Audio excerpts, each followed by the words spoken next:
Walk past a 19th century post office or courthouse, and you will see an architectural anomaly hiding in plain sight.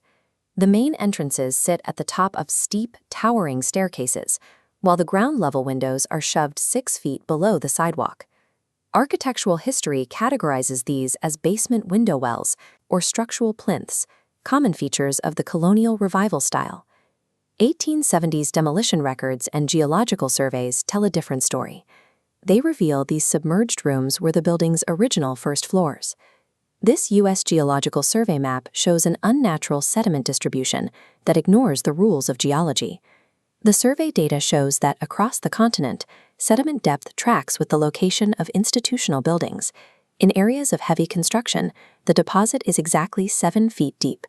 In open fields, the deposit is absent. Natural floods do not respect property lines. They leave behind erosion and structural subsidence. Yet, tens of thousands of stone buildings are buried to a perfectly uniform depth, their windows intact behind a wall of packed earth. The physical ground of our cities is a manufactured surface. We are walking on a second story, constructed atop a continent-wide cover-up. These star-shaped structures are nodes in an ancient planetary network. They were built to a 1,200-year-old magnetic map, creating a geometric mesh that long predates the arrival of 19th century settlers. This civilization bypassed steam power and copper wires. They used resonant geometry, precise ratios of wall thickness to room volume, to turn the architecture itself into a functional tool. The Earth's atmosphere naturally oscillates at 7.83 Hz, a frequency known as the Schumann resonance. These star-shaped buildings acted as tuning forks, designed to capture and amplify that constant planetary vibration. Captured energy routed into the deep foundation layer, where the original first floors housed active power amplifiers, the physical interfaces for the Earth's current. Every 19th century courthouse is the visible upper half of a severed planetary-scale machine. This network was ultimately turned against itself. Operators who understood its resonance vulnerabilities found a way to reverse the flow of the planetary current.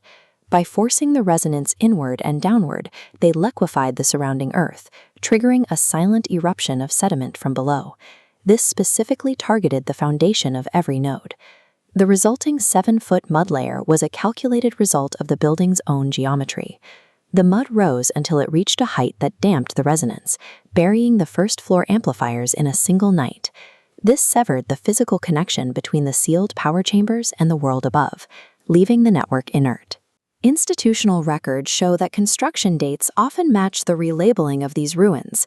New administrators moved into the sites, building their own civilization atop the buried first floors to ensure the nodes were never reactivated. The calibrated uniformity of the sediment suggests the mud flood was a targeted strike, designed to permanently disconnect the population from a free energy grid. The new administration began warehousing the surviving operators in asylums. These institutions were sited directly over the central points of the 5-pointed star network. Asylum bell towers ring specific damping frequencies.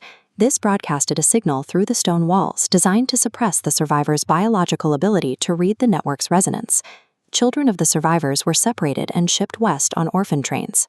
While official history labels them abandoned street waifs, the records describe healthy, literate teenagers being stripped of their identities to repopulate a scraped continent. The World's Fairs were theatrical events designed to overwrite history. They displayed colossal neoclassical palaces that the directors claimed were temporary, even as they utilized the deep stone foundations of the original world. These exhibitions gave salvaged, wire-dependent technology a fake origin story. They staged victory parades for electrical illumination, branding a stolen, degraded version of the network's power as a new human invention.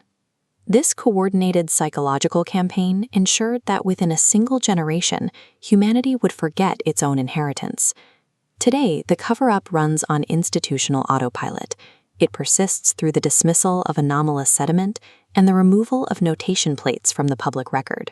But the administrators overlooked one detail. You can bury stone, but stone does not forget. Biological capacity persists, even when its use is forbidden. In the sealed chambers beneath the asphalt, original crystal lenses remain perfectly intact, continuing to produce a pale, sourless light, just as they have for a century and a half. The 7.83 Hz signal, the resting frequency of human attention, is still humming through these severed nodes. Our wire-dependent society is a lossy, failing copy, built atop a planetary power source that was never truly extinguished. The ancient circuit is merely waiting. It is one physical connection away from being complete, waiting for the descendants of a forgotten world to remember how to listen.